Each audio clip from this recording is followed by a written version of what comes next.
accomplishing two things doing Yes. one task. Yeah. Mm. That is the Another, difference. Mhm. I think another example could be that if let's say you are buying something so expensive, like it's literally out of your out of your budget, then but you still buy it, then you could say that it cost me an arm and a leg. So is that an idiom? Uh, yes, certainly. It's nice. Very too expensive. Didn't cost a literal. So it's something that has meaning. But Okay, I have another one. This is just so common. I think I use it almost every day in my life. It's like if there is something that is that can be applied generally to like most of the situations, then you could say that it's a rule of thumb. Is exactly, another great example. Another great example. Exactly as you said, something that applies in most situations. And you're not literally measuring your thumb. That's another great example. okay. So can Adina's I ask? You Yeah, you can Adina's example in the chat is another one. To give a cold shoulder is idiom. It means, just as Adina said, ignore it's to ignore, to and of ignore. course it's not literal. And again, students, one of the difficulties of using figures of speech and using and slang is you will often not know. Um,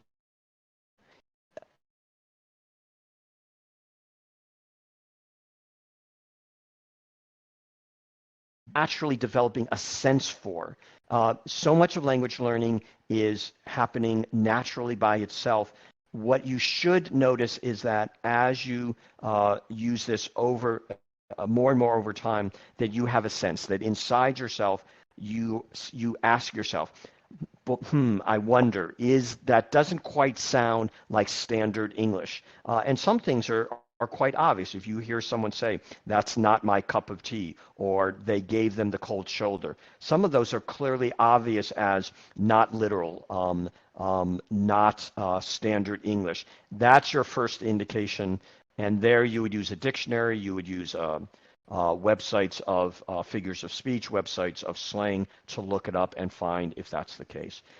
We will continue to discuss figures of speech. We'll continue to discuss idiom in class. Trax, please, your question. Um, okay, so my question is that what is the difference between an euphemism and a phrasal verb? Um, Because I feel like both of them are kind of the same. Like you cannot tell one from the other. They kind of look similar. So yeah. so again, in the interest of class being the class being doing things to enable students to become their own teacher and to be able to find answers to their own questions. Um, if you wanted to answer that, how would you go about doing it? If Okay, you wanted to so find, yeah, go ahead. um, I think euphemism is like Not, a not, comparison. not.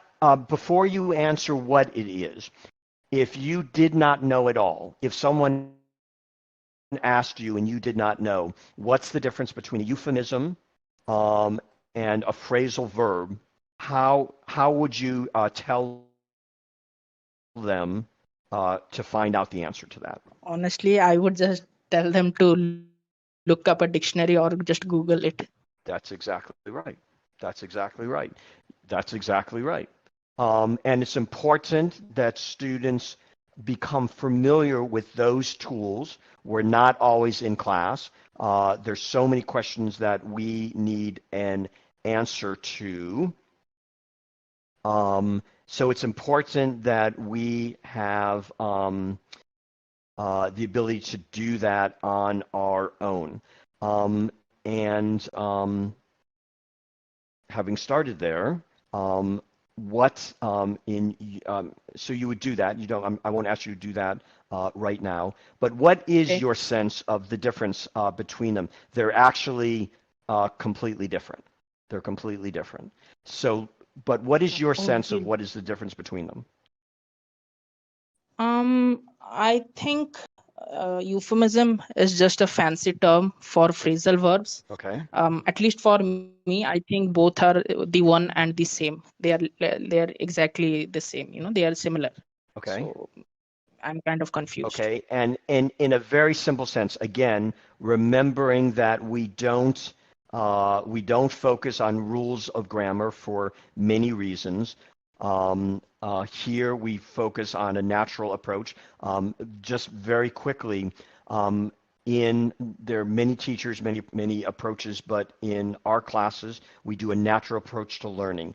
The most expert English learner is someone who is 2 years old. The almost magical ability of a child to learn a language, and you never ever see a child with a grammar book. You never ever see a child starting with rules of grammar. Even when you are a fluent speaker, um, um, language comes first. Language comes first. Grammar came second.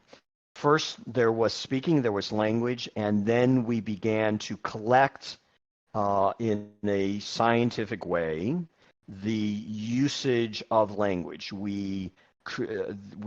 Grammar started with a sense of types of words. We started with um, uh, what types of words are there. Then we looked at how the words are put together, and then we found patterns. Those patterns, it became clear that there were certain patterns that were used more than others. And grammar grew in that way. Um, what happens though is that speaking is so complex, so complex. There are so many patterns that are consistent, but there are so many exceptions to those patterns. Um, and when we're speaking, in a natural sense, when we're fluent speaker, we simply speak. When we want to talk about something that happened in the past or something that will happen in the future, when we want to describe the sense of time, we don't start by looking up. Fluent speakers don't open a grammar book and say, what is the tense of the word and what is the grammatical word order to express that. They simply start speaking. The way they learn the word order, the way they learn how to use what later you learn is structured with, for example, tenses, is by doing. Um, I recognize, of course, that in classes, in school, for some standardized tests, you need to become familiar with the terminology. But here, where the focus is on learning, the effective way, in my experience, is to start with speaking. I think grammar's great. I love grammar. It's so interesting. We're so fortunate to have a teacher in the English server, Chi-Min Ruler, whose classes focus on grammar. But learning it is a matter of using the grammar afterwards to see what the patterns are, but to start with speaking itself. So, with that as the way of introduction, in the most general sense, how would you describe phrasal verbs without referring to rules of grammar? In your words, how would you describe phrasal verbs? I think um, it's hard for It, me to come up with a definition It's actually. it's actually it's actually very simple, and there's some points of grammar that students particularly that their attention has been drawn to. I'm not sure why this is. Phrasal verbs is one of them. Uh, Perhaps they're being emphasized in a group of your classes in real life school for some reason. But phrasal verbs is simply groups of verbs together, verbs that come together in groups of more than one. Um, um, I need to clean up my room. I need to clean up my room. Um, I need to. I look up to you. I look up to So you. that. I look up to you. I'm looking after my pet. Groups of words instead of one. Um, so simply that, simply that. And we come to understand how they're used, what their meaning is, and we use them. Euphemism is something that's entirely different. Euphemism is a way of saying something that is probably uncomfortable or unpleasant and using words that soften that make it sound nicer. Um, So so as an example, if may I go ahead? please, please. Okay, so this book that I was reading, it said that instead of saying somebody died, they would say, they passed away, Perfect, or they would perfect. say Yes, they have been deceased or dearly departed or something like that. exactly, exactly. Those are perfect examples of euphemism. To say died, to say somebody died, is that's the word. That's the literal word. Someone died. That, of course, can be very uncomfortable to hear. And for that, the language speaking community, speakers of a language, come up with softer ways that are easier for people to hear. We call those euphemisms. They're idiom. They're also idiom because they're not literal. But they're marked in particular by being a way that is easier to hear.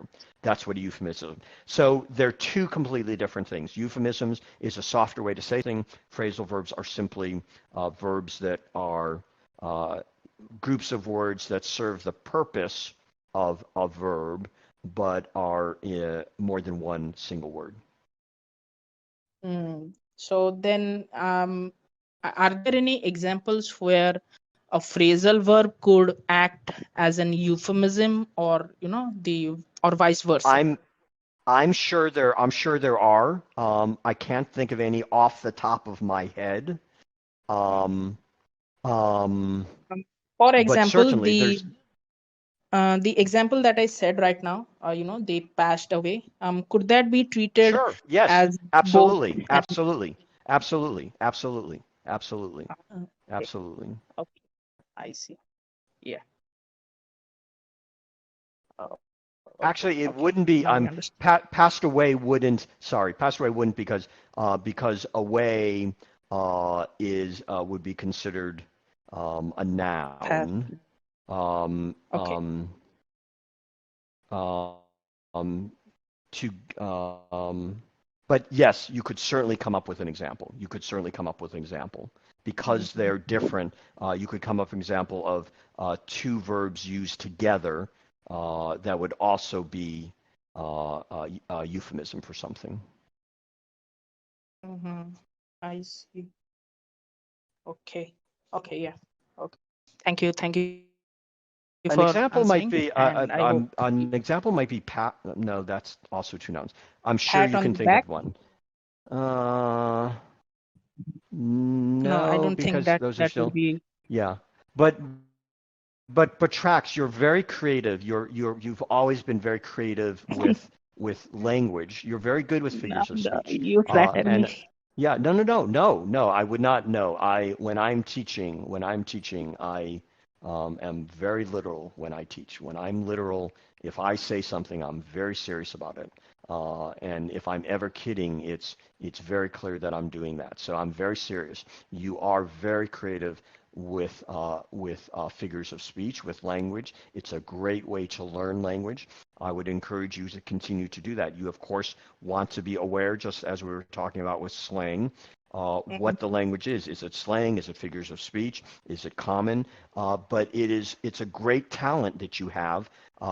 It's a talent of great authors to be very um, Mm. flexible with the language. It's a great way to learn the flexibility of English. No, it's a great skill. It's a great skill. Okay, thank you for the encouragement. Yep. That was all. I hope you have a good Thanks, day. Trax. All right, we will continue. Manu, welcome. You have an invitation. Manu, go ahead and try and accept that invitation. We have had a lot of connection issues lately. Usually when an invitation goes out and the student can't accept, there you are. Hi. Manu, hi, there you are. How are you, how So are how are you you and what doing? is your question? I'm good. I'm doing good. First of Good. all, Eid Mubarak to all. What's that? First of all, what? Uh, Eid Mubarak. I'm a Muslim and it's our biggest Uh, occasion. okay, Manu, you want to work on continuing to speak slowly. Slowly. Go ahead and, Okay. Yeah. yep. So say it again. I'm saying Eid Mubarak. Eid ul Fitr. It is our biggest occasion for Muslims. So today is Eid Mubarak. So I am wishing to Eid Mubarak to all. Thank you very much. The same to you. Um, okay. Alan, I have a request. Okay. Um, Recently, last day, I saw a video about connected speech. Can you do something about that? Uh, to what kind of speech? A connected speech. Um, give me an example of what you're thinking. Okay. What I saw in this video that is connected, like a way to talk fast without any any uh, any problem. Talk able to talk fast without any problem. Like when we say, "What did you do?" Manu, we want to continue to use the things that we learn in other aspects of the class. So something that we want to continue to practice on is the pronunciation technique. And it's important to use that not just in the exercises that we do. So think about the question that you're about to ask, think about the words, and just as we do in the pronunciation technique, you want to put equal empty space between each word as a way of slowing down. You want to focus on the final sounds of the words and to have space between each word to help you slow down and to increase the clarity of the words. Go ahead and try that again. Okay. I saw this video in last day. So in that video, they talked about connected speech in English. So connected speech, according to them, connected speech is a spoken language in a continuous Keep sequence. going. Manu, keep going slowly. Keep putting space between the words.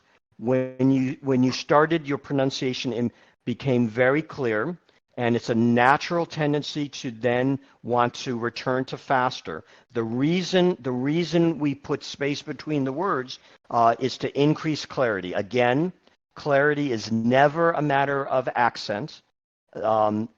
Every accent can be clear, but we have to separate each word.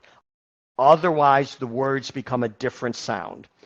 And when there's a challenge with clarity, it's because the words are getting pushed together when the student is speaking too rapidly. You did very good when you started, then the words got pushed together. So you were talking about a YouTube video. Continue to put space between each word and continue with a question. Okay, according to those YouTubers, connected speech is a spoken language in a continuous sequence.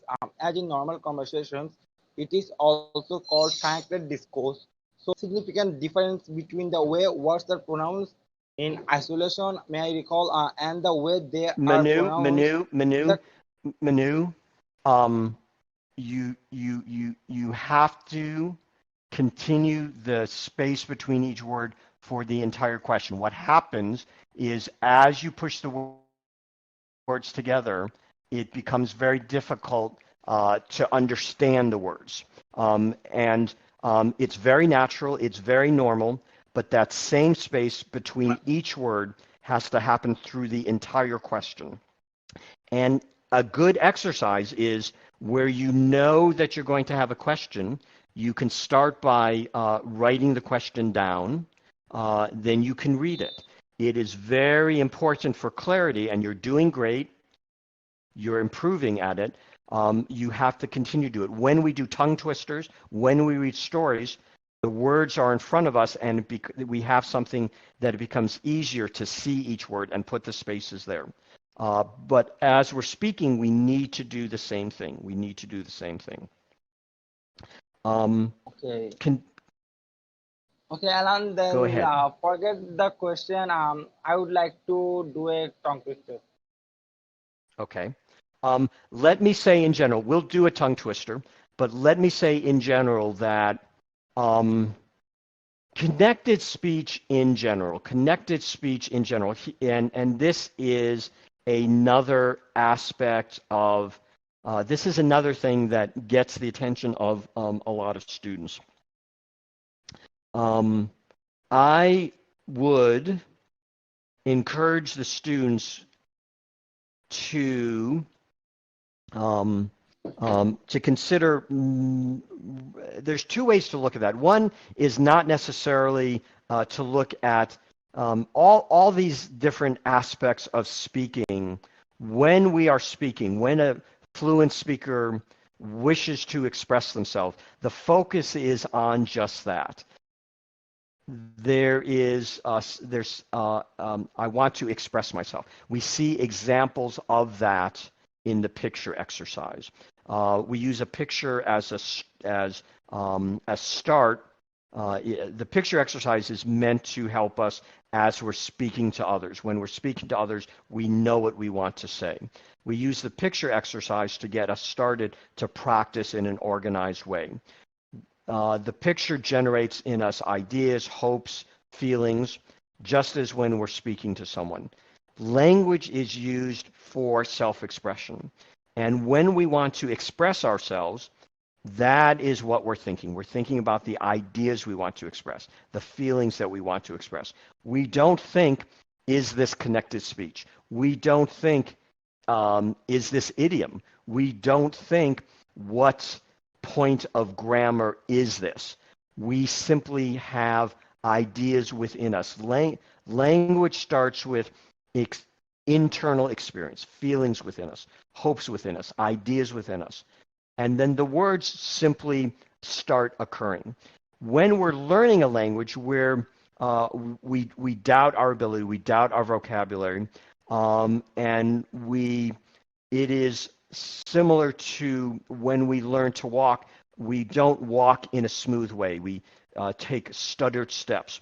What I want to encourage students to do is to become more natural with the language that they have. We're all students. We grow in our vocabulary. We grow in our ability to put words together.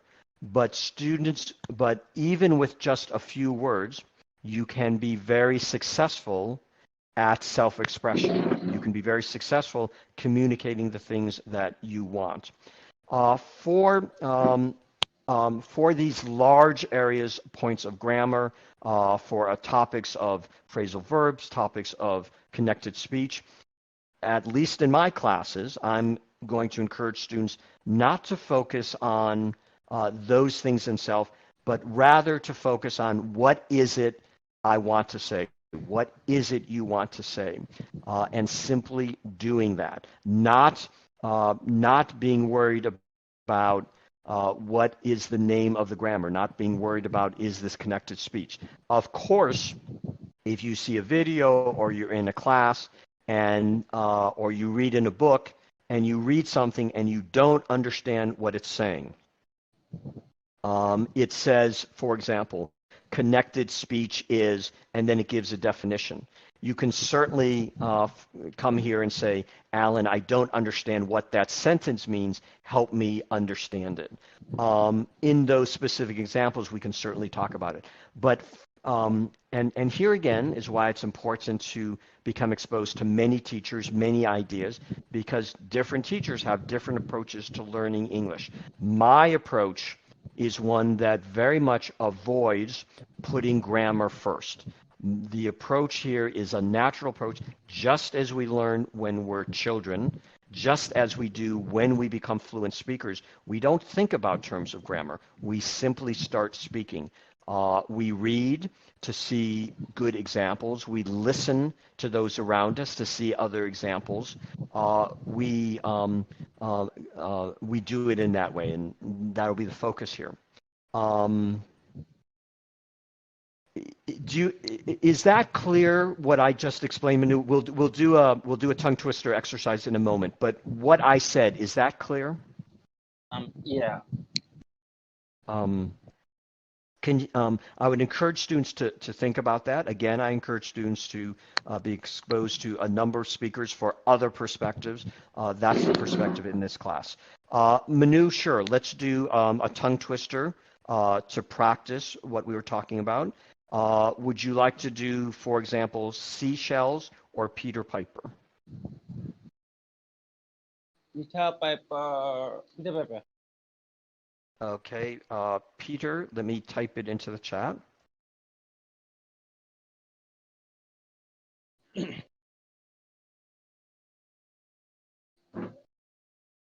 Okay, at the bottom of the chat is that tongue twister.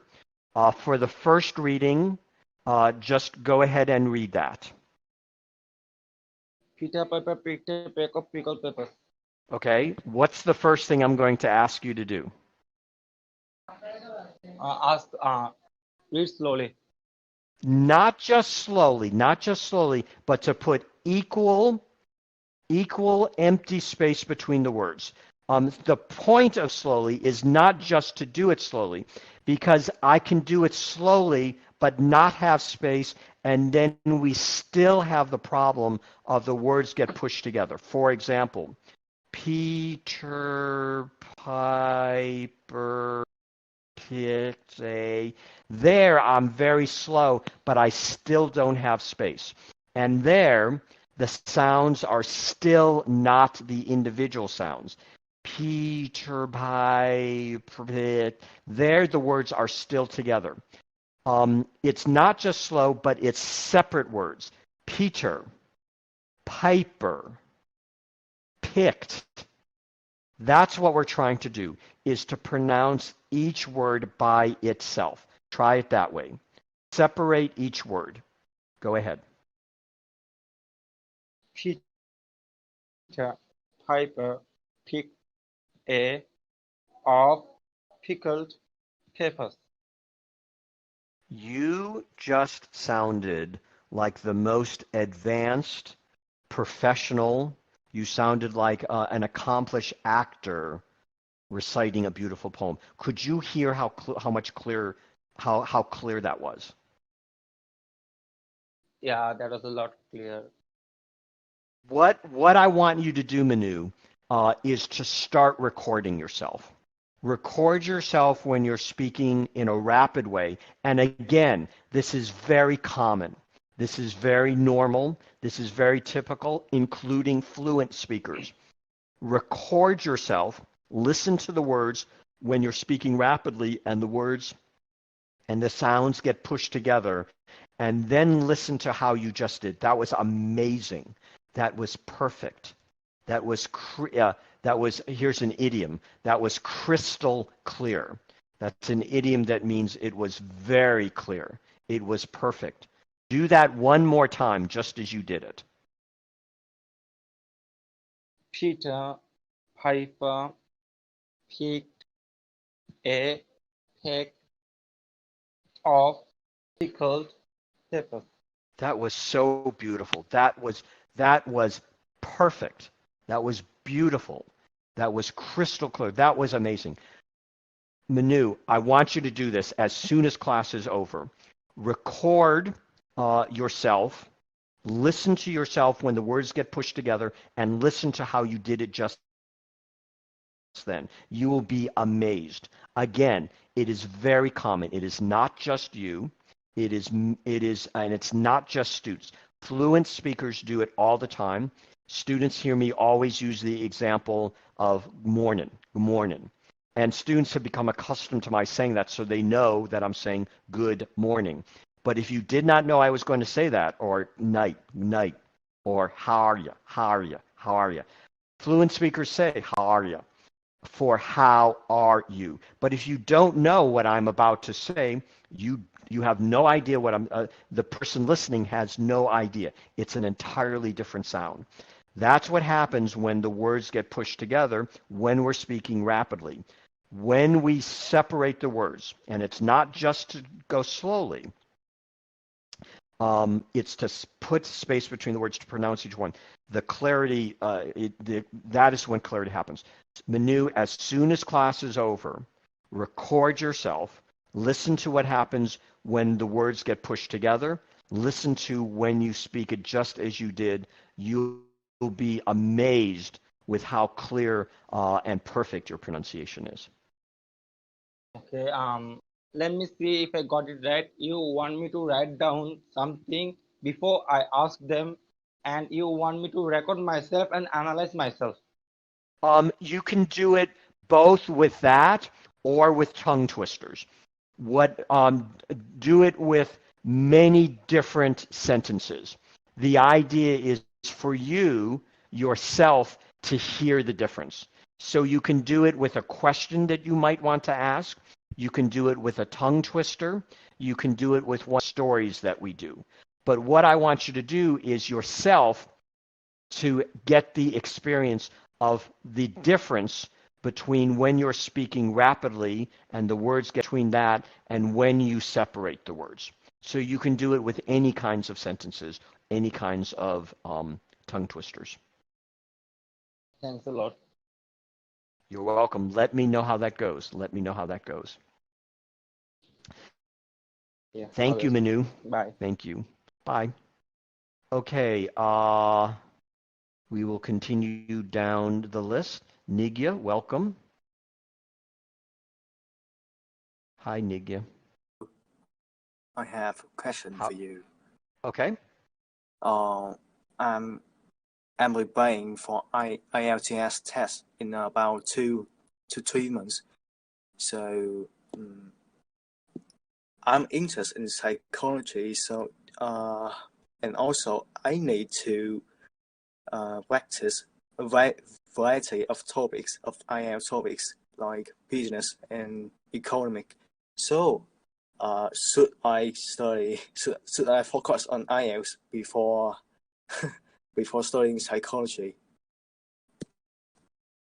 Say that again. Should you do what with IELTS before psychology? Should I prepare for IELTS before studying in my view on that, and we often discuss this in class. My view is that where it is possible, where the student has the choice to not be focused on any standardized test, whether it's IELTS, whether it's a Cambridge test, to not study English in that way. Whatever subject you're studying, whether it's for interest, whether it's for school, whether it's a standardized test, there is learning the subject itself. When we study with a test in mind, then we're not studying the subject in a way that's most effective for the subject. We're studying in order to answer specific questions for a test to prepare for a certain test. And then we can't focus on studying itself. There are times when, for example, we know that we want to attend a certain university, go to a certain country, get a certain job. We know that we're required to pass a certain standardized test. There, we're obligated to do that. That situation, of course, is unique. Where the student has the choice, it is much more effective to study the subject that is of interest, whether it's psychology or something else. As you begin that study, you will find vocabulary, you will find types of writing that is unique to that subject, and then you learn that specialized vocabulary, that specialized form of writing. Then you have become, you've gotten a lot of experience in that field. Then in my experience, it becomes more sensible to then take a standardized test, having prepared yourself for the thing that you meant to be studying in the first place. Where the student has the opportunity to make that decision, I encourage students to focus on whatever it is they want to study, including just English itself, to not think about the standardized test and to later think about the test that they're preparing for. Can I say my daily plan for you to review it? I have. You can, but I want to emphasize, as students often hear me say, that studying is very individual, and there are no correct answers. A student wants to try different types of study techniques, different amounts of time, and the best answer is the one that works for that individual student. It's great to hear the techniques of others to give us ideas, but there is no one correct answer. It is whatever works best for the individual student. But if you want to share your particular approach, certainly. Yes. I think I'm going to say it for everyone. Sure. So, yeah.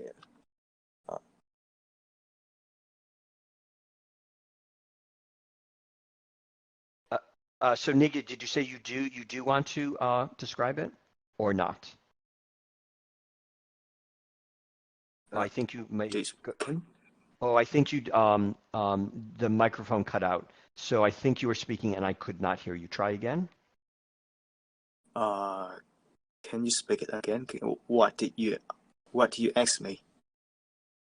Oh, I said I could not hear you. I said and then I said, if you want to describe your method of study, you're welcome to do that.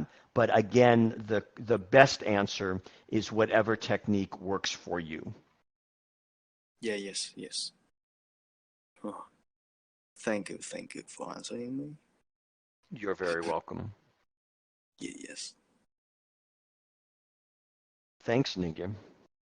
Okay, we will continue. Give me just one moment. I'm responding to a question.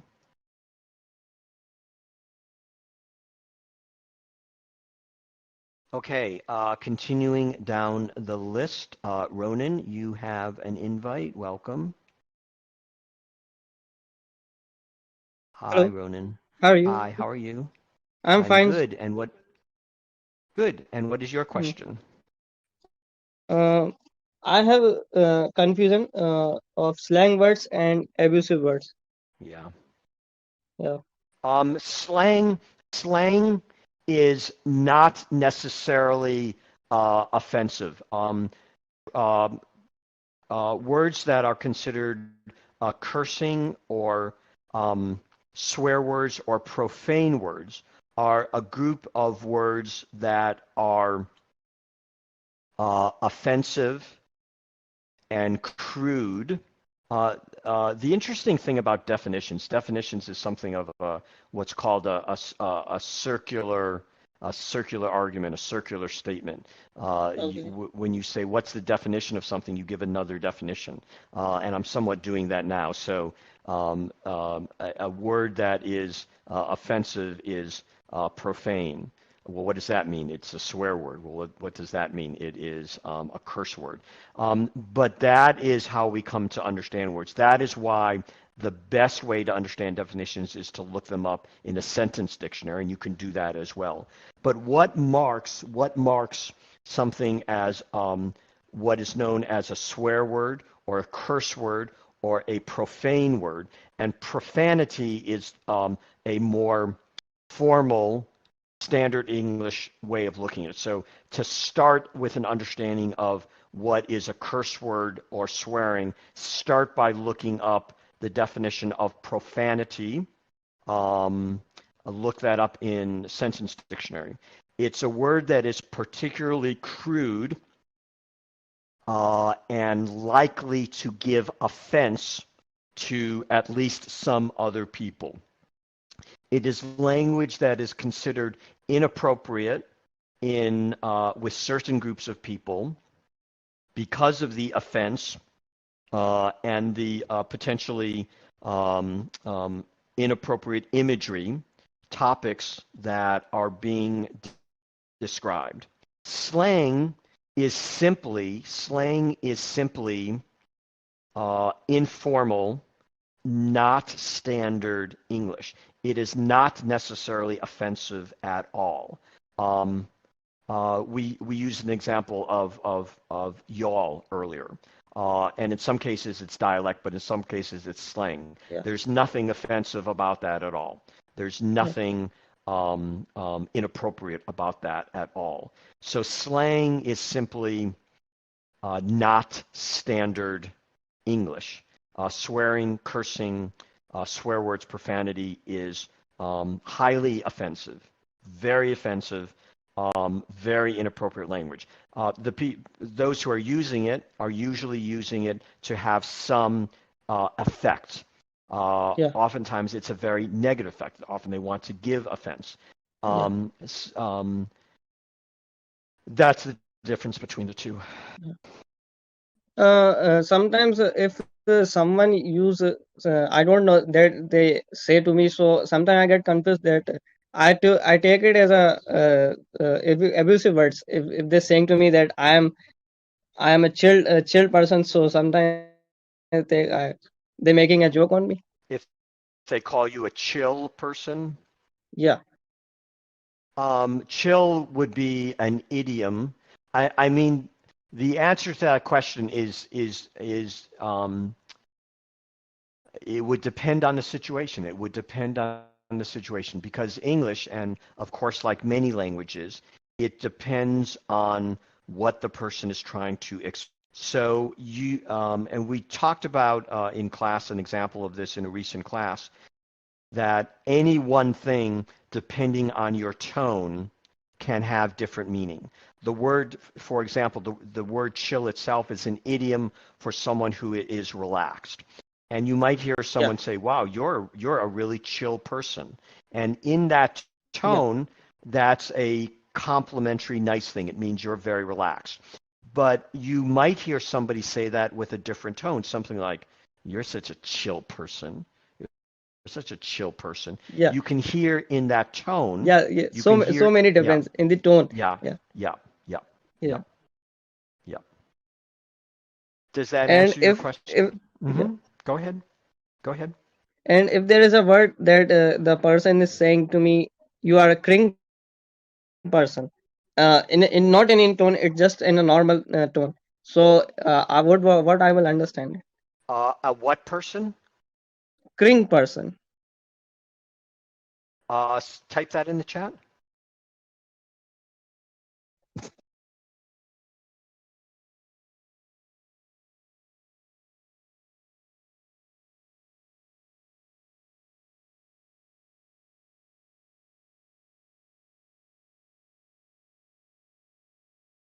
CRING. Oh, I see. I've never seen that applied to a person before. Cringe is when something disturbs you and your muscles tense up. I've never seen that applied to a person. That does not mean that I'm just looking that up right now.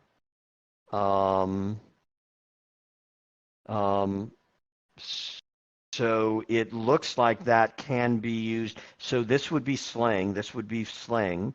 And it looks like it can be used. As I said, the definition of cringe is when something disturbs you, your muscles tense up. Your muscles tense up. Yeah. You can see that happening. You And get it looks, angry on that. yeah. Not necessarily angry, but it's a nervousness, a tension, in a slang way when someone is feeling, I'm just reading here, someone feeling ashamed or awkward. So it looks like it's Yeah. applied in that way. The formal use of it is I'm just making up a sentence. The uncomfortable situation made me cringe. The uncomfortable situation made me cringe. That would be a standard use of the word cringe. And so here, just seeing that it can be used in a slang way. Again, so I would advise against doing that. But that's both the formal definition of cringe and apparently how it's also used as slang. Okay. And I have so many words I written in my copy. So it has 10 words. So 10 words is enough to understand. I'm sorry. What about 10 words? Uh, the people usually say or use in their slang words. And you want to know whether that's enough for what? Yeah. Cause I don't know. Maybe I get new words from someone. Yeah. So you're asking if that's enough to understand Yeah, it's others? enough, or I have to write more. Um, Specifically for slang? Yeah.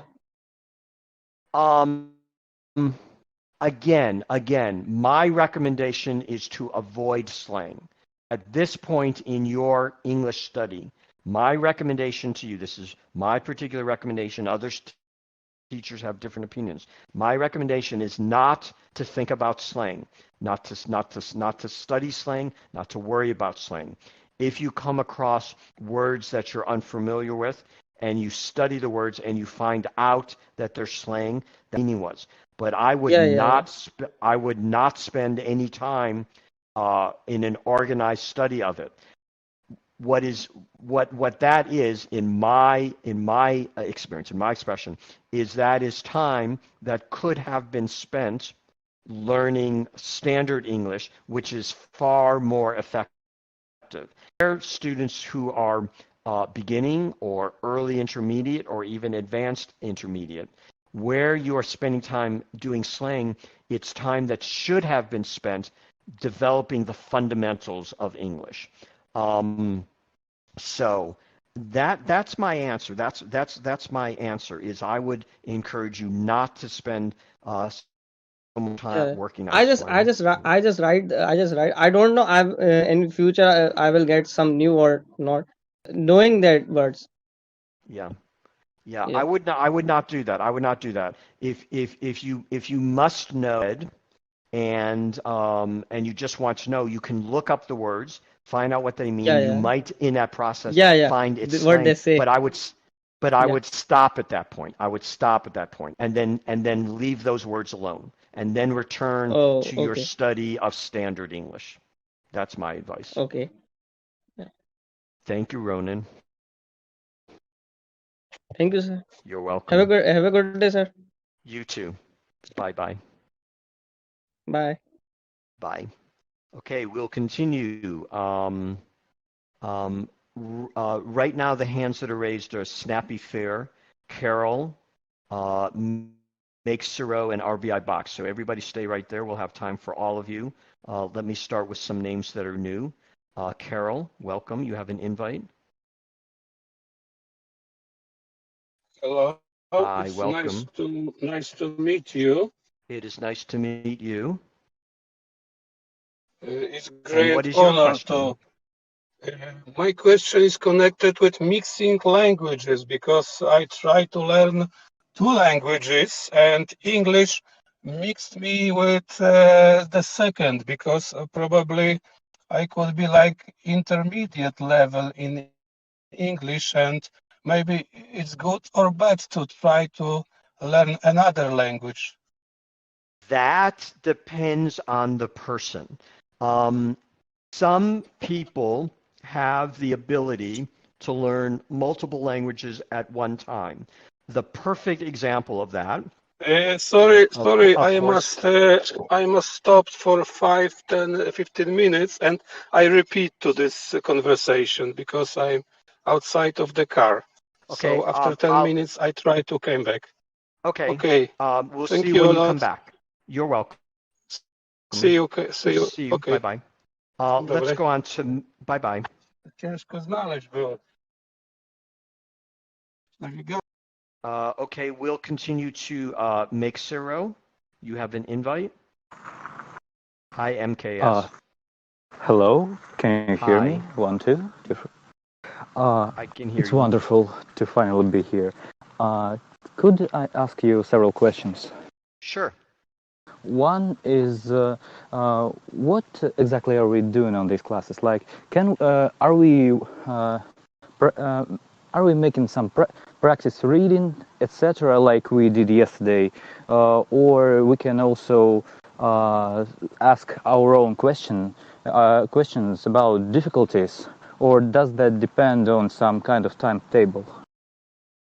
Have you seen my Notion page? Okay, I'll check it out. So Check it out. So on the Notion page, and the link to that is in the chat.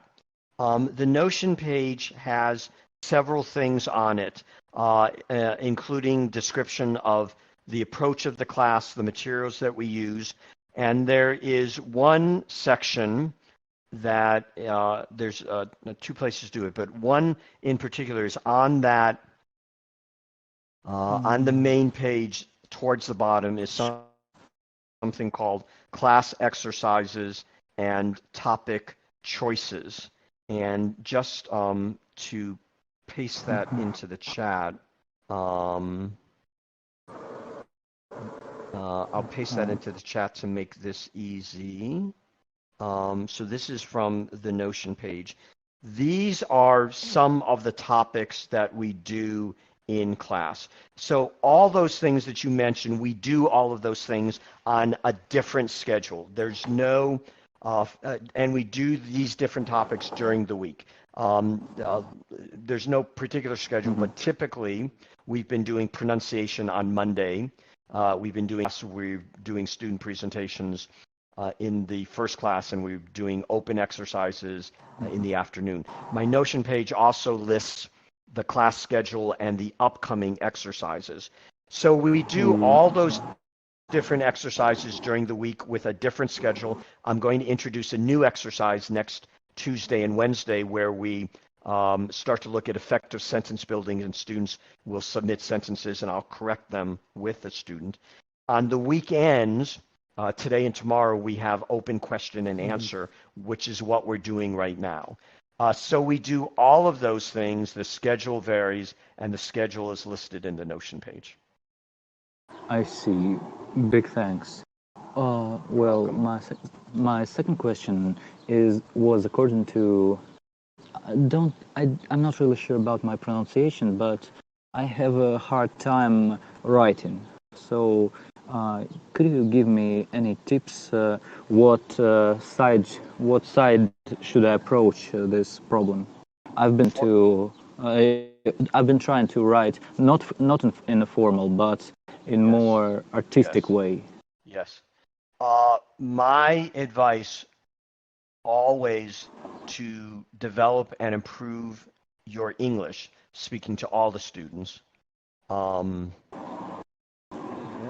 Whether it's speaking, whether it's writing, or whether it's reading, is to read. To read as much as possible, as many different kinds of books as possible. If your interest is in artistic reading, artistic writing, poetic writing. You can read both poetry. You can read advanced literature, authors that are known for their artistic writing. The best way to learn how to do something ourselves is to start and to continue with seeing examples by those who do it the best. If you wanted to learn to become a painter, if you wanted to learn to play the piano, one thing that you would do in the beginning is look at many great paintings. One thing you would do is listen to many great pieces of piano being played. It's the same thing with writing. It's the same thing with writing. The best way to start, the way many great authors started, is by reading many different kinds of authors. There we see the best examples. Once we do that, as we're reading, we become impressed. We say, those were great words. I want to be able to use those words. That was a very nice sentence. I want to be able to write a sentence like that. And then we start doing it ourselves. We write our own sentence with those words. We try and write the same style of sentence. We saw a very beautiful, a very artistic, a very poetic sentence in a book we read. We start by writing the same sentence ourselves, exactly the same sentence, for experience doing it. Then we change the sentence a little bit. We make it our own. Then we change the sentence a lot to learn how to do it ourselves. Then we start writing sentences from scratch. That is the method that I suggest. To improve your writing, you start by reading. And as you read, you start practicing your own writing. That, in my experience, is the best way to develop your ability to write. Understood. I'll add. Okay. The third question was according to my pronunciation, to my grammar mistakes during the time that I'm talking, because I don't really have a professional under my sleeve. So how, or is it for another day maybe? How to improve pronunciation or grammar or My, both? I would like to ask, what do you think is how would you rate my current level of English while conversing? So this is a very typical question, quite understandably. My view on that, students often hear me say, is I encourage students not to think about that question, not to think about levels. Levels, grades, labels, whether it's about English or anything else, are, in my experience, misleading. To be human means to be very complex, and that applies to our levels of language as well. There's so many things involved with language, so many parts of it to express ourselves. There's the vocabulary, there's the pronunciation, there's the punctuation, there's the grammar, there's the sentence building, there's the writing, there's so many aspects. And no one single label, no one single level describes anything as complex as a person or anything as complex as a person's ability to use the language. What we have is we have strengths, we have areas that are not as strong, we have areas that we're focusing on, we have areas that we want to improve. What I would say, so I encourage students not to think about levels. Of course, we live in a world where sometimes we get grades, and I understand that. But where we have the choice, I encourage students not to think in those terms.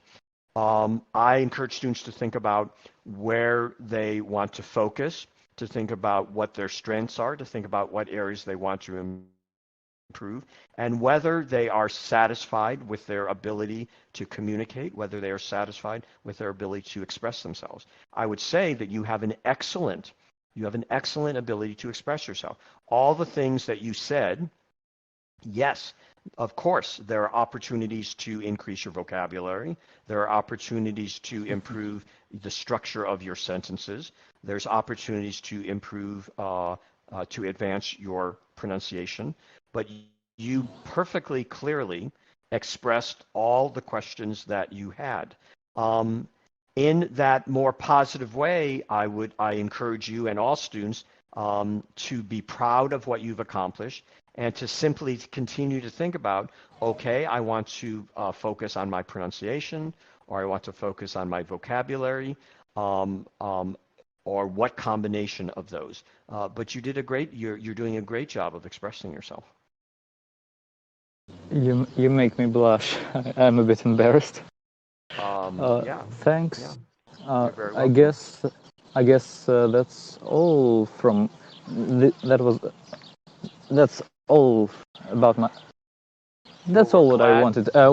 That's all what I wanted to know. So I hope to see you later on the next week, at least once. We're glad to have you in class. We'll look forward to the next time. Thank you, MKS. Thanks. Have a nice day.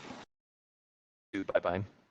Okay, Snappy Fear, RBI Box, and Inspiration are next. Snappy, hi, welcome. Hello, how are you? I'm good. How are you? Fine, I just woke up. Oh, good morning, or maybe good evening, as the case may be. Yeah, good morning. So, Go ahead. What is your question? I just wanted to read the story, like something. For For pronunciation. pronunciation. Okay. Let me quickly call up. Would you like to do the lion's whisker or velveteen rabbit? I don't mind anything. Let's do velveteen rabbit, and we'll simply do. We're coming to the end of class, so we'll start to move a little more rapidly. Let's just use the first paragraph of Velveteen Rabbit. I typed that into the chat. Go ahead and read that whenever you're ready. Okay. A soft and fluffy Velveteen rabbit lived in a toy box in a boy's room. Each day the boy opened the toy box and picked up a Velveteen rabbit, and Velveteen rabbit was happy. Okay, that was a very nice artistic reading. That was a very poetic reading. Let's focus on the clarity and the pronunciation. So this time read it with an equal empty space between each word. A, soft, and just like that, read the same. Go ahead. And let's focus first on just the first sentence. Just the first sentence. Okay. A soft and fluffy, a Velveteen rabbit lived in a toy box in a boy's room. Snappy, what I want you to do, just as we discussed earlier with Manu, is as soon as class is over, I want you to record yourself. I want you to record yourself when you're speaking at a normal speed, and I want you to record yourself doing this exercise that we're doing right now. I want you to hear the tremendous increase in clarity when you put the space between the words. The challenge is to combine the two, to combine the natural dramatic reading with the clarity. When you put when you put equal empty space between words, the clarity increases so tremendously. Then it becomes a challenge to combine the two. But I want you to be able to hear how improved your pronunciation becomes as you do this. Go ahead and read the rest of the paragraph with that equal space between each word. Okay. Each day the boy opened the toy box and picked up Velveteen rabbit. And go ahead and finish. And Velveteen rabbit was happy. Perfect, perfect, perfect. We're not focusing on any particular words. Also use the website Forvo to look up, for example, the word velveteen, the sound of velveteen. In another class, we can practice that individual word in the same way that we separate sounds of words in a sentence. We can separate sounds of an individual word.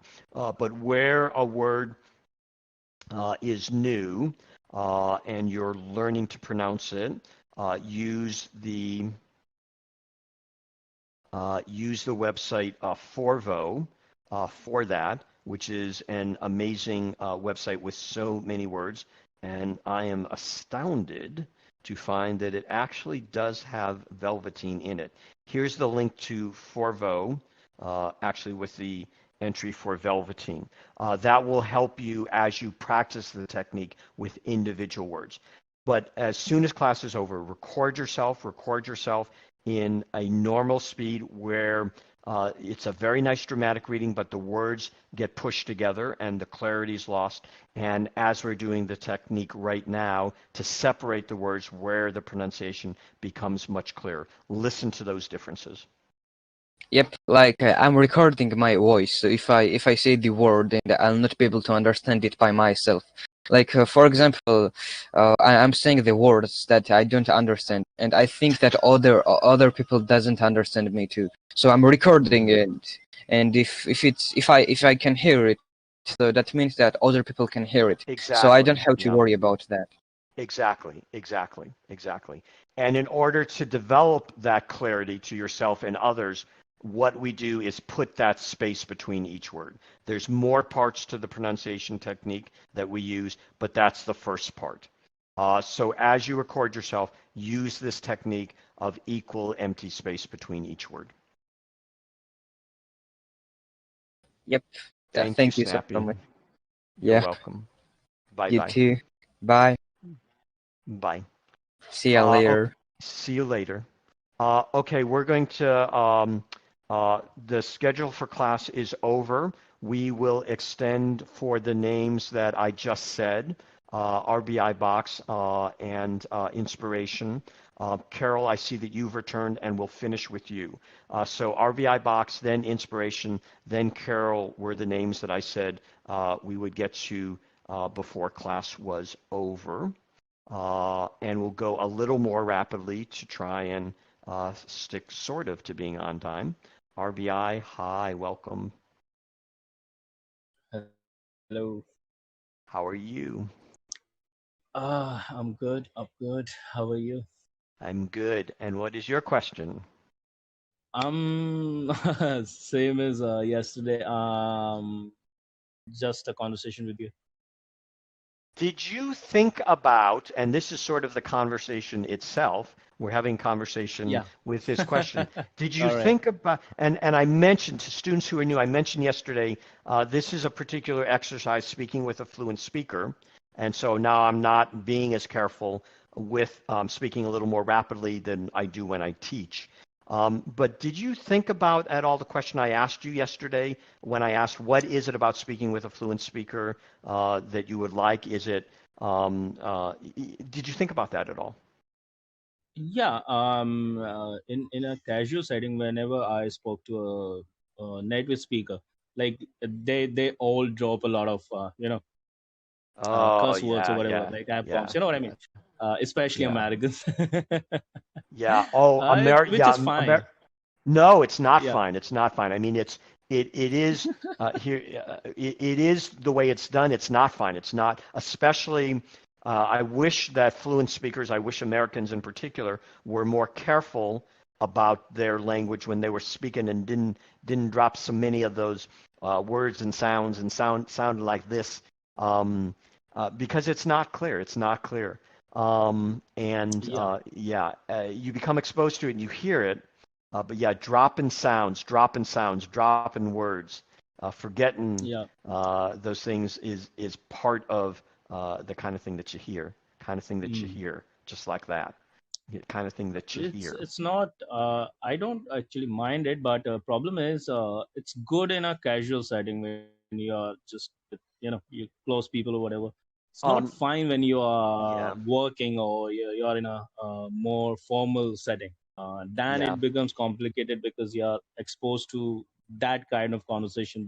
yeah, Sometimes it slips up, and that's yeah. not good. That's not a good impression. You know what I mean? It's not a good in my personal opinion. This is just Yeah, my opinion. yeah, Um, I think that's not. I think it's not good. I think it's not good. You start yeah, talking like this, dropping sounds. You might be understood among a group of people that speak in that way, but I consider it. This is my opinion. I rude. consider it impolite. I consider it rude Yeah, because yeah, because you don't know whether the person you're speaking with will understand that.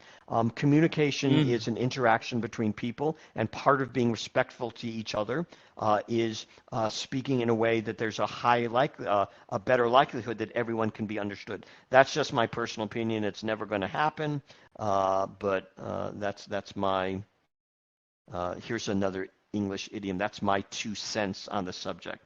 Means my opinion on it. yes. Sorry Uh, about that. Yeah. You're right. But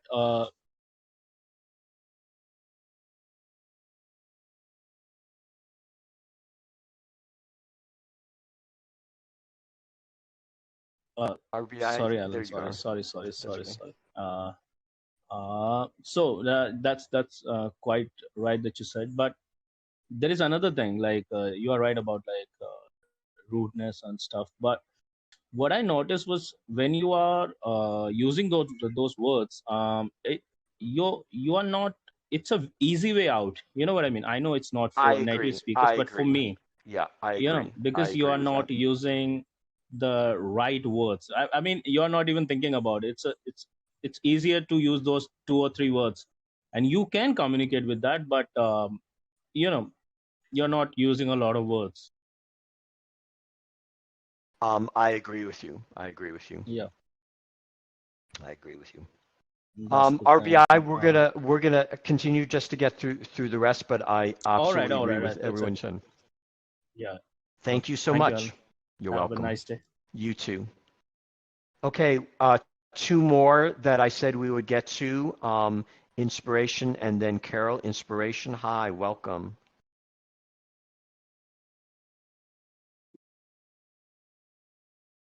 Hello, dear Alan. Hi, hi, how are you?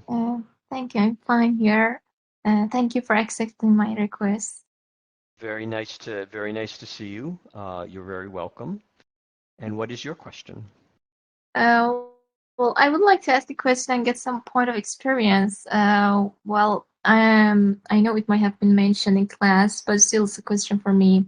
I know I'm currently learning English and actually improving it, but due to my education, I have to use a perfect English. And I mean, when it comes to speaking, I should not make mistakes or have problems speaking or get tongue-tied. I have asked you before that how should I tackle this with this condition when I speak so fast and I should speak and not make mistakes. And you told me that it's okay making mistakes as long as I'm learning it. But I really have this problem, and also some of my friends, I see that I see them. They are having they are handling the situation, and I don't know how to get out of this issue. Like if I want to go into details and put my stress aside from the moment, I say that I sometimes forget about maybe some basic language structures, or I sometimes have no idea what to say when it comes to talking to people, especially when people are coming from different cultures with different accents, and also I have this problem that when I want to speak, I sometimes need to take some notes before talking or at the time of speaking.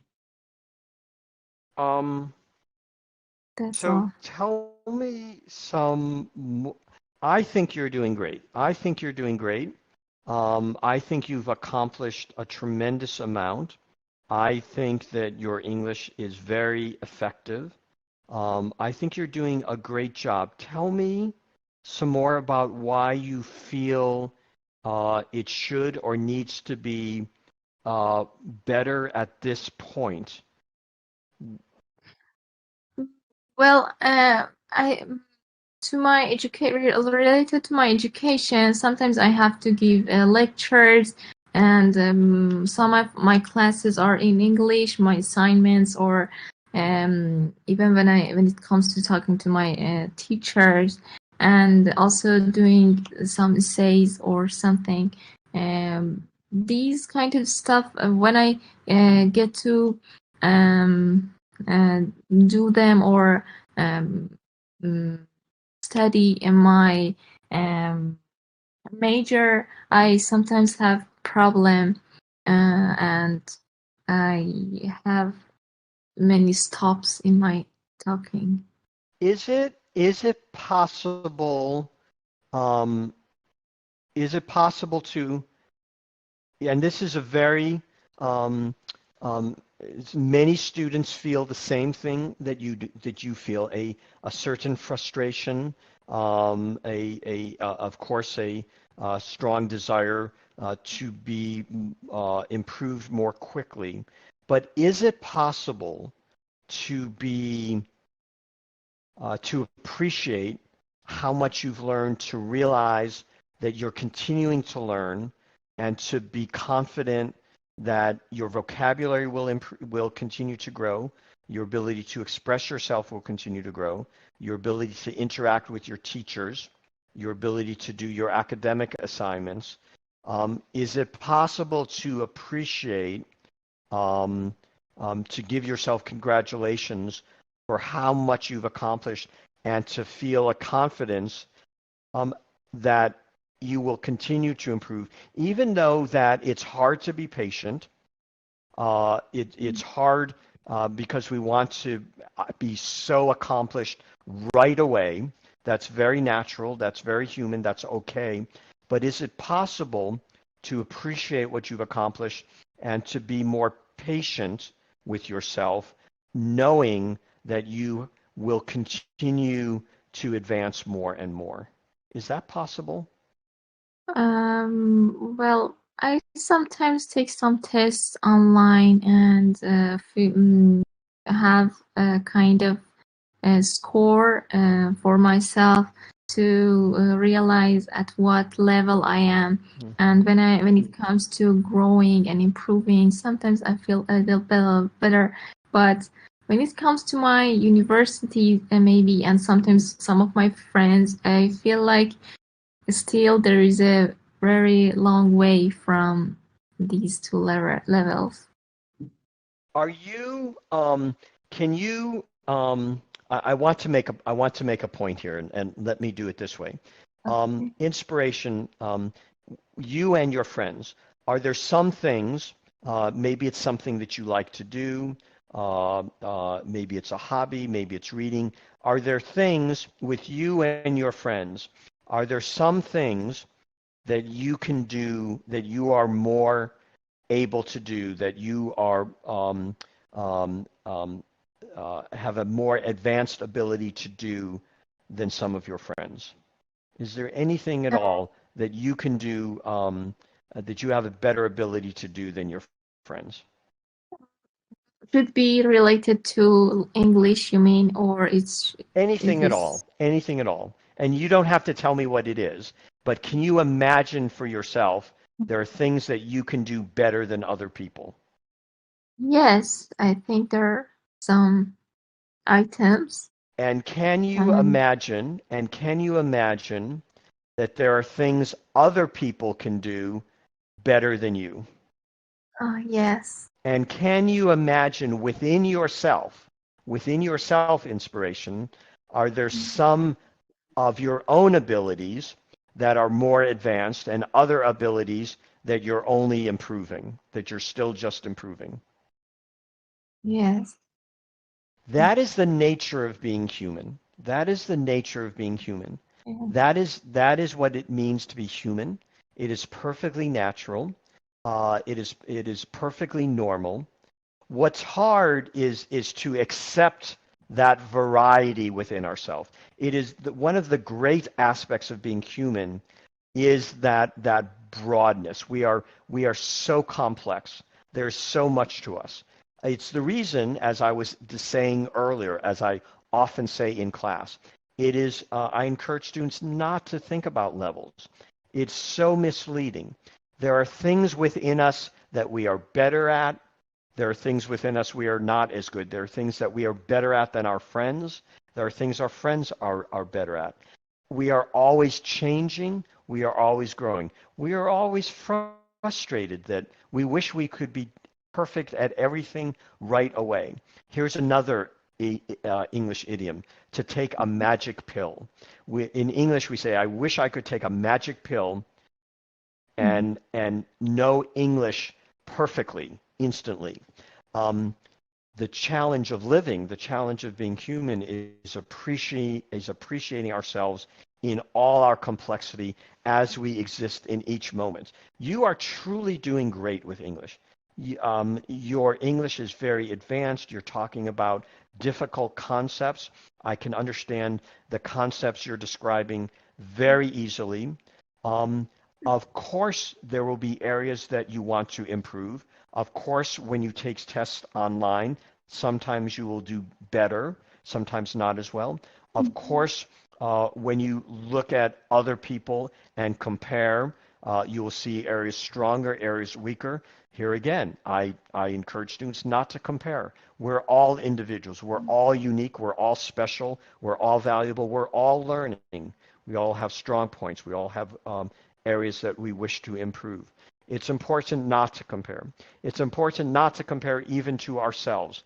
It's important to accept, to appreciate who we are. It's important to appreciate how much we've accomplished.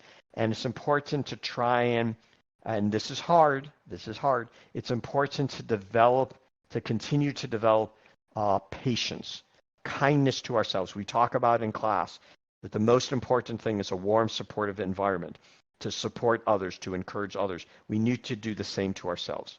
We need to offer ourselves the same encouragement, the same support, to say to ourselves, inspiration. For inspiration to say to inspiration, I'm so proud of you, inspiration. You've accomplished so much. You work so hard. You'll continue to learn. That is what I hope that we can do as individuals. That's what I hope that students can do. That's what I hope that you can do. I truly think you're doing great. And yes, it's hard to be patient. Yes, it's frustrating that sometimes you're not able to express yourself as you would like in class or for assignments. But you have learned so much. You will continue to learn so much. And over time, your English will continue to grow more and more. Thank you so much for your time and your. Does that help? Does that help? Yes. I think I hope so. I hope so. Inspiration. Okay. Hi. So, Carol, I think I understand your question. It depends on the person. The most expert learners are 2-year-old children who have a magical ability to learn language. Many children learn multiple languages at the same time. All of us, as we get older, are not as able as we were when we were children to learn language as we grow, especially multiple languages. Some people retain that ability throughout their life.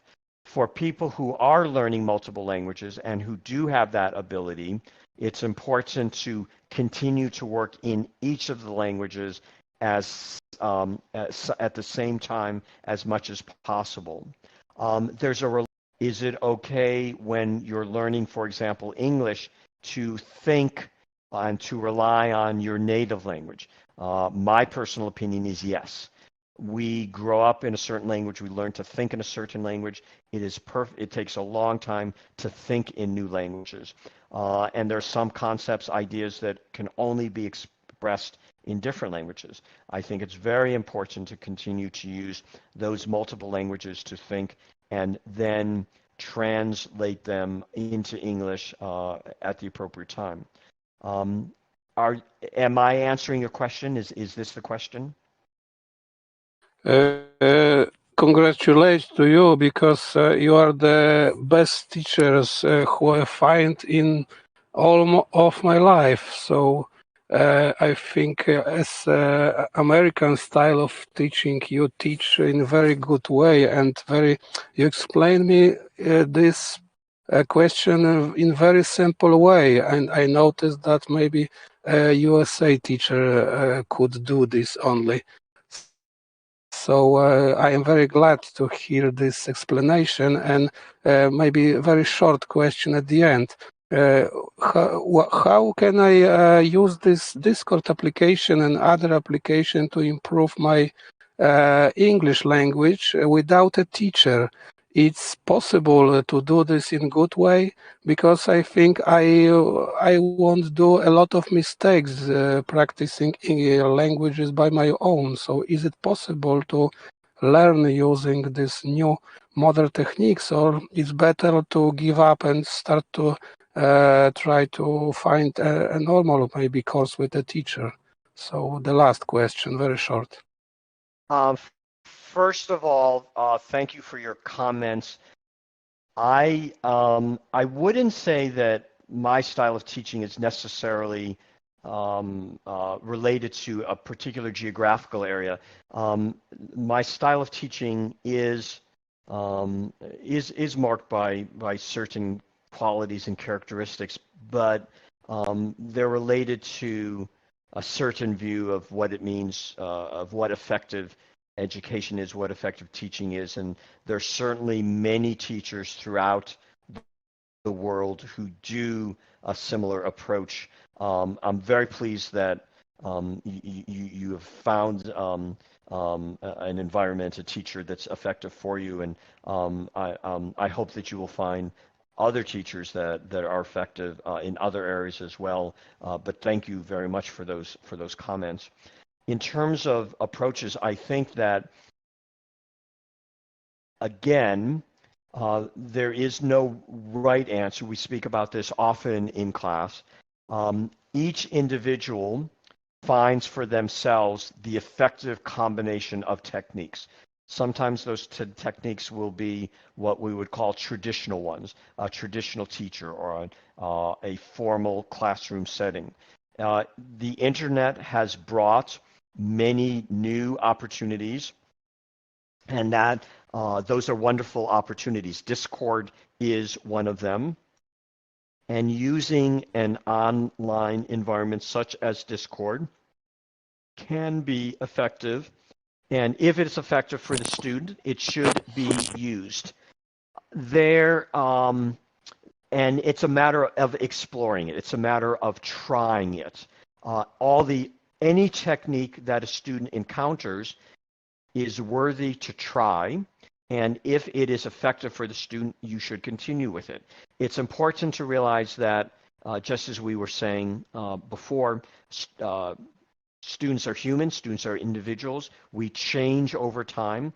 So perhaps now Discord would not be helpful, but in 6 months' time, it would be helpful. So we try something. If it doesn't work, we come back to it later. We try it again. It might be that it wasn't at the time.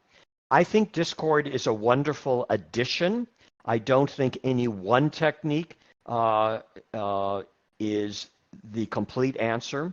I always recommend that the single best way to learn and develop English is through reading. Reading is the single best way because it's a slower environment. You're able to slowly see new words, practice new words yourself. The same thing for sentences.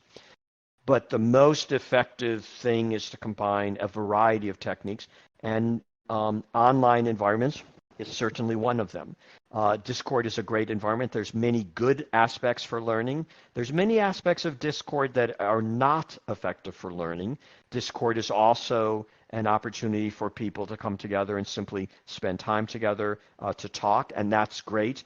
But it's not focused. Many of the chat rooms at various times have people who are just coming together to enjoy spending time together. That's great, but it's not necessarily effective for learning.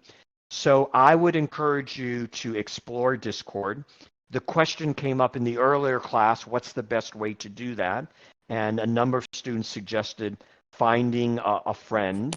You notice people who are typing in the chat, and just as we notice people in real life, we are interested in what they say, we're interested in how they speak, and we say to them, excuse me, hi, I'm new here, my name is Carol, I'm looking to learn about Discord.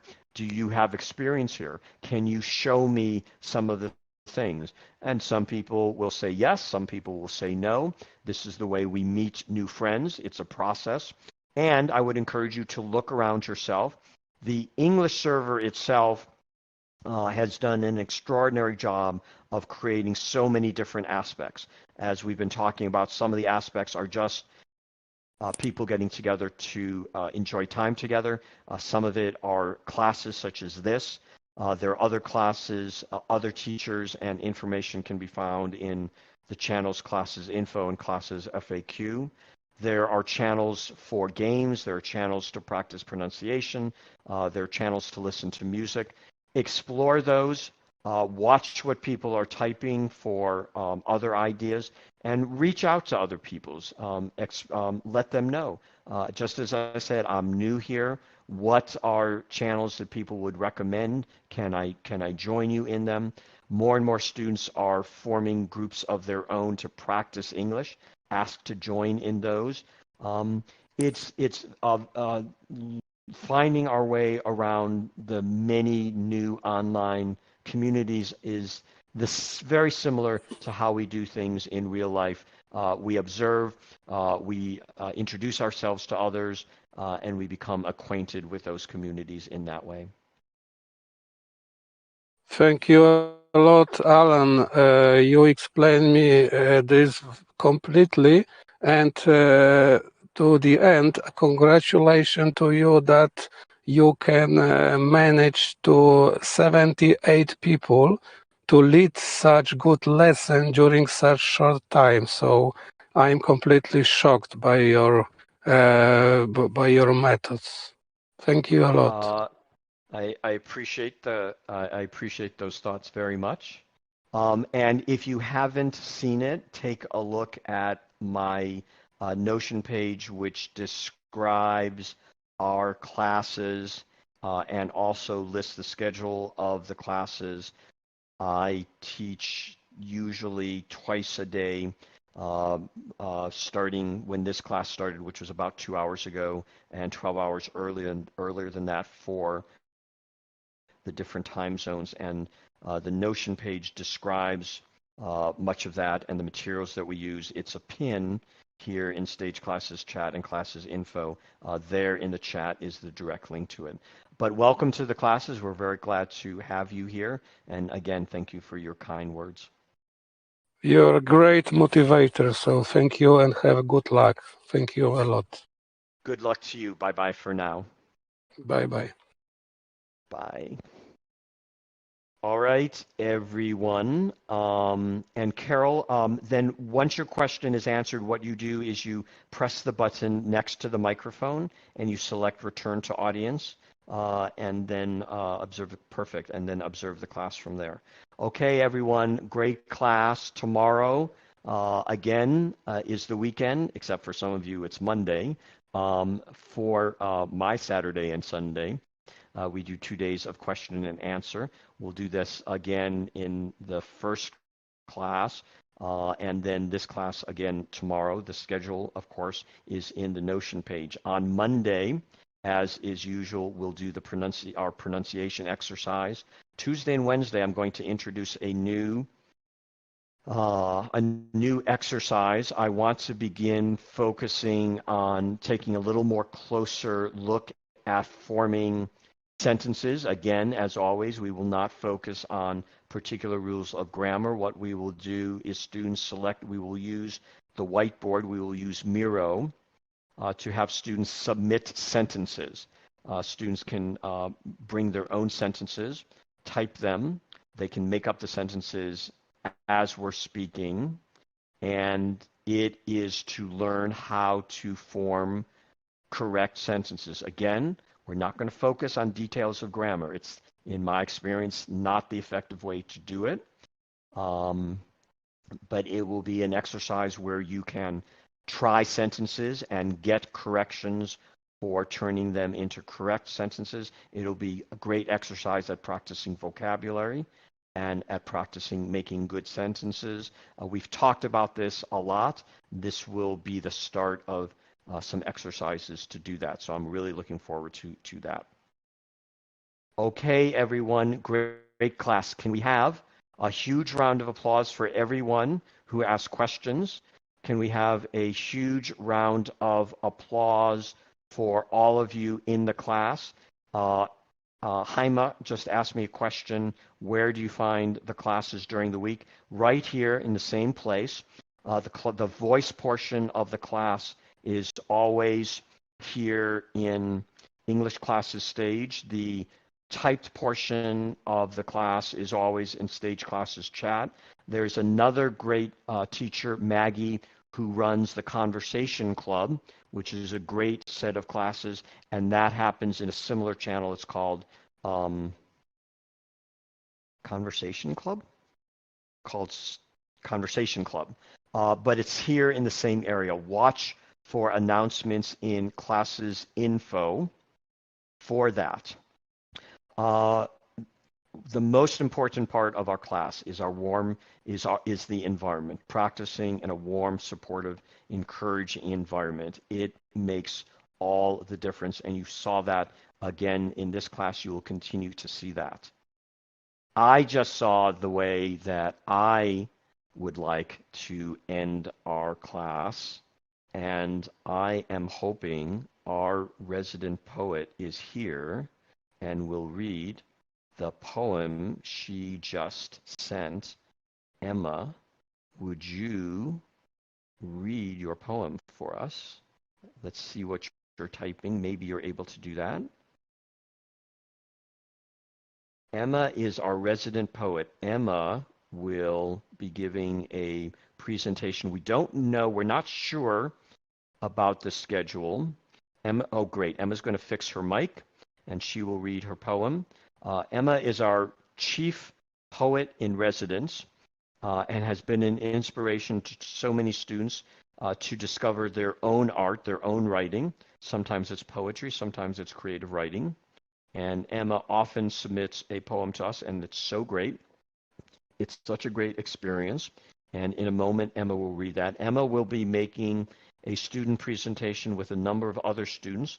We're not sure.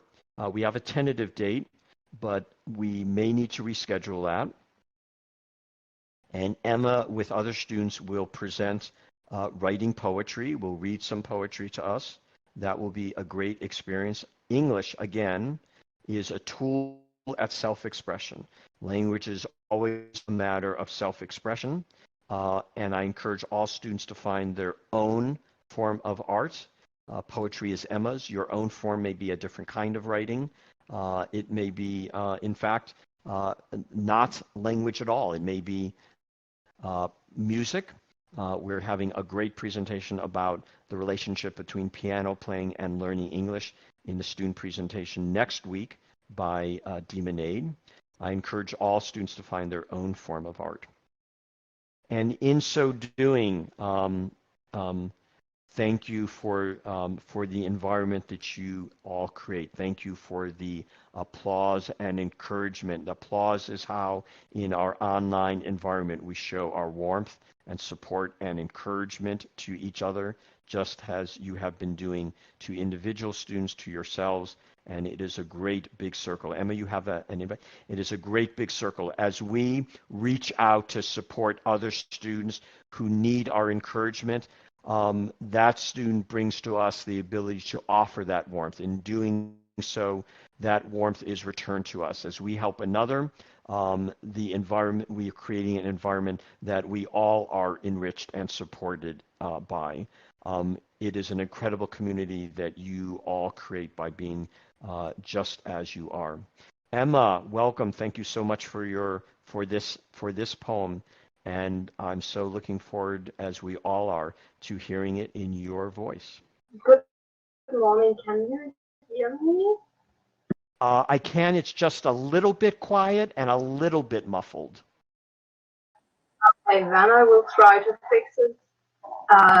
Yeah, or shall I just read it and try to be more louder?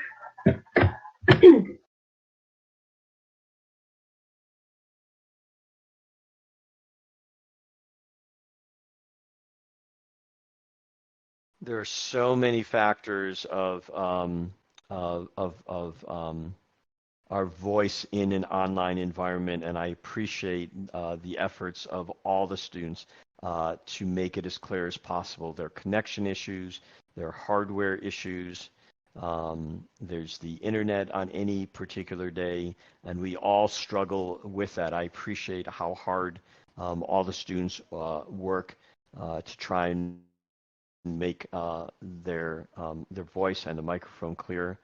It can be quite a struggle sometimes.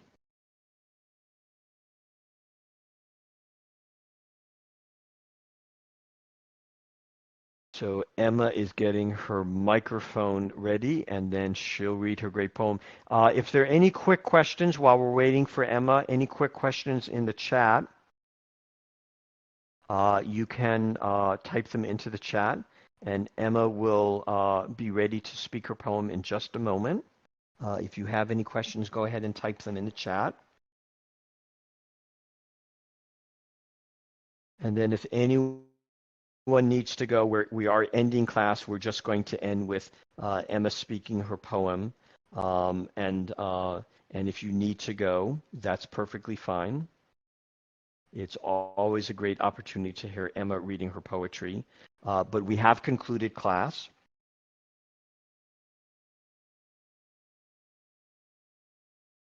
Roof Tar, what do you think is the dangerous pause between periods of learning English?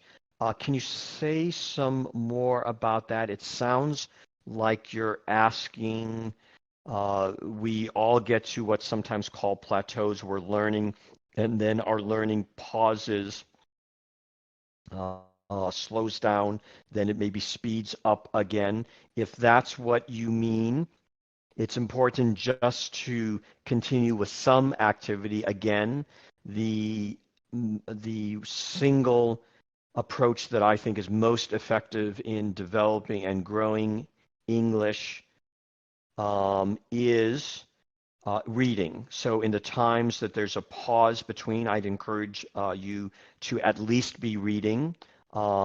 Reading is often more effective than speaking with others because we can do it at our own pace.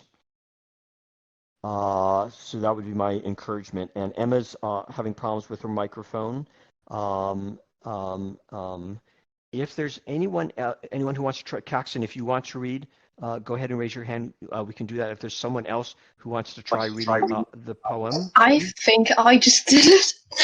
Oh, I think you fixed it. I think you Yeah, fixed it. I hope. So we'll have Emma read. Emma, just one moment. Let me finish the questions.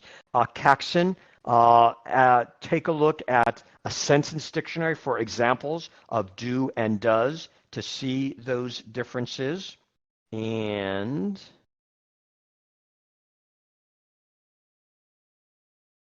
Ronan, yes, listening to native speakers is definitely a great idea for getting ideas of self-expression. Okta, as you said too, listening to people.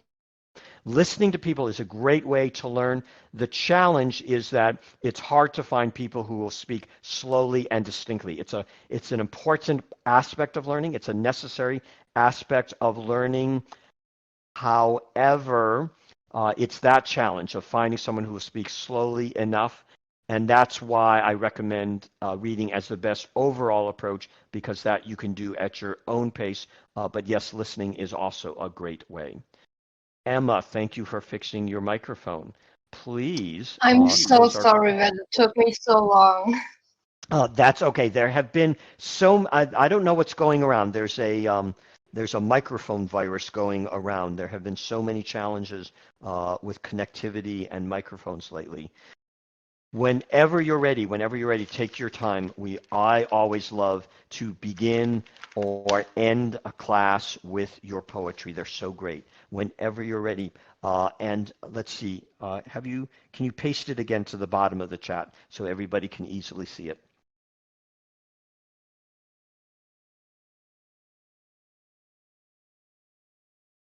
All right, everyone, our resident poet, Emma, whenever you're ready.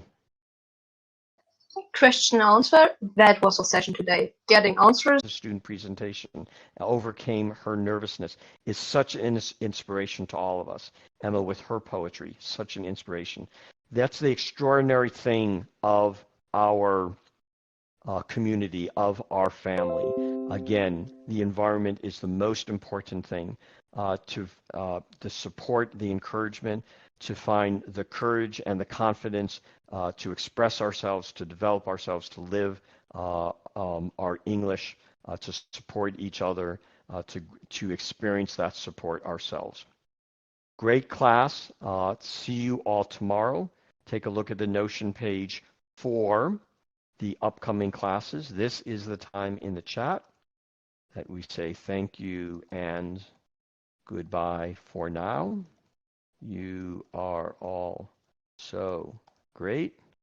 Adina is crying again, crying hopefully tears of joy because she did such a great job. As you all did such a great job. You are all so amazing, whether you asked a question today, whether you were just listening. These classes are what they are because of each and every one of you. Adina, thank you so much for being here. Caxon, great as always to see you. Ninive, so glad to have you in class. The Shadow, thank you for joining us. Wardren, great to see you as always. Trax, great conversation during your time in the Q&A. Great conversation. Marshfeen, thank you so much for being here. Crystal, great to have you here.